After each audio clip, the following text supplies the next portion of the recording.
Sir, आज ज्ञानवापी मस्जिद को लेकर फैसला आया। हिंदू पक्ष को अब तहखाने में पूजा करने की इजाजत दे दी गई। कैसे देखते हैं आप इसको, क्या कहेंगे?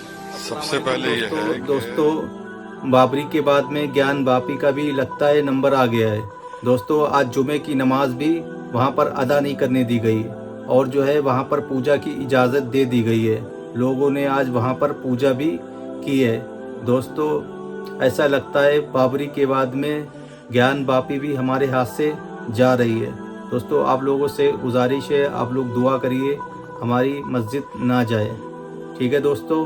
और देखिए हमारे असद साहब, असाउद्दीन ओवैसी साहब क्या कह रहे हैं। इस वीडियो को पूरा सुनिए एंड तक और आप लोगों की राय भी जानना चाहेंगे और ज़्यादा से ज़्यादा अपने दोस्तों में ये शेयर ज़रूर करना वीडियो को, ठीक है दोस्तों।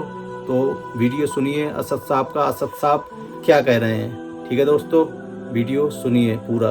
सर, आज ज्ञानवापी मस्जिद को लेकर फैसला आया। हिंदू पक्ष को अब तहखाने में पूजा करने की इजाजत दे दी गई। कैसे देखते हैं आप इसको, क्या कहेंगे? सबसे पहले ये है कि आपको जानना चाहिए कि आज जज साहब का आखिरी दिन था, रिटायरमेंट था। दूसरी बात ये थी कि उन्होंने 17 जनवरी को डिस्ट्रिक्ट मजिस्ट्रेट को रिसीवर अपॉइंट किया। तीसरी बात यह है कि आज उन्होंने जो फैसला लिया है वो तो पूरे केस को डिसाइड कर दिया उन्होंने। यानी आपने एक तो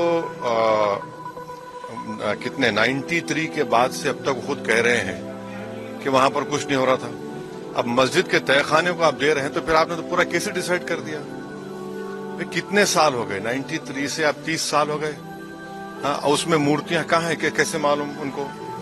तो ये प्लेसेस ऑफ वर्शिप एक्ट का वायलेशन है भाई। 30 साल के बाद आप ये काम की इजाजत दे रहे हैं तो उनका तो एक काम था कि आप उनको 30 दिन का टाइम देते अपील के लिए। आप कहते हैं कि 7 दिन में पूरा निकाल दो, ग्रिल्स निकाल दो और आप इजाजत दे दिए। तो ये सरासर गलत फैसला है। और आखिरी बात यह है कि नरेंद्र मोदी की सरकार जब तक अपनी खामोशी को तोड़ेगी नहीं और साफ तौर पे कहेगी नहीं कि हम प्लेसेस ऑफ वर्शिप एक्ट के ऊपर स्टैंड बाय करते हैं, ये पूरे तनाज़े चलते रहेंगे। और मैं फिर से कह रहा हूं कि जब बाबरी मस्जिद का टाइटल सूट का जजमेंट आया था, मैंने जिस एप्रीहेंशन का इजहार किया था कि वो फैसला यकीनन सुप्रीम कोर्ट हमारा आखिरी कोर्ट, हम इज्जत करते हैं, मगर फेद की बुनियाद पर आने से ये तमाम चीजें खुल रही हैं।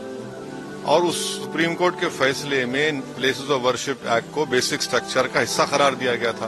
तो फिर ये लोअर कोर्ट सुन क्यों नहीं रहे और केंद्र सरकार क्यों नहीं बोल रही है?